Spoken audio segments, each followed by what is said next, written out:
Salut tout le monde, j'espère que vous allez bien. On se retrouve aujourd'hui pour la deuxième capsule qui nous parlera du PTB. Et donc nous voilà de retour pour vous présenter le PTB ou Parti du travail de Belgique. Alors là, il va falloir m'expliquer. Est-ce que c'est un parti de gauche ou d'extrême gauche ? Déjà, il faut se pencher sur le terme même. Le mot extrême désigne un parti politique qui a des idées radicales. Les partis d'extrême droite et de gauche, eux-mêmes, sont radicalement opposés sur la plupart des sujets. Ce sont des partis qui vont remettre en cause le système, le gouvernement en place. Souvent, les partis dits d'extrême gauche vont vouloir se distancier de l'extrême droite, qui sont des partis qui prônent des idées xénophobes, racistes, antidémocratiques et j'en passe. Ils préféreront donc l'appellation parti radical. Concernant le PTB, dans l'opinion publique, on le voit comme un parti d'extrême gauche. Mais comment est né le PTB ? Alors, tout part des mouvements contestataires des étudiants à la fin des années 60 à Leuven. Au départ, c'est un mouvement communiste marxiste.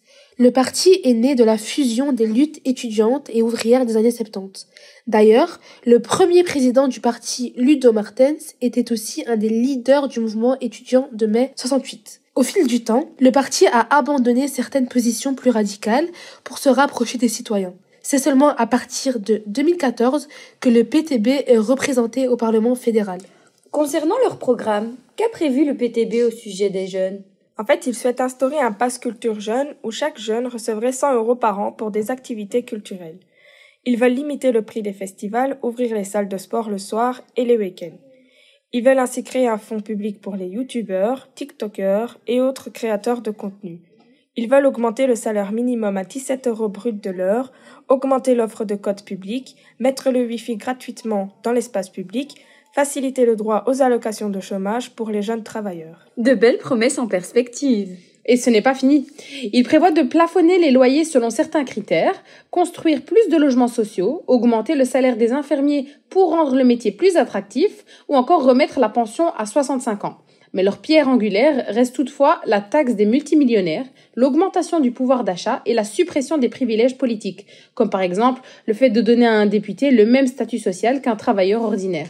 J'ai entendu dans l'actualité qu'ils avaient aussi pris position concernant le génocide actuel à Gaza.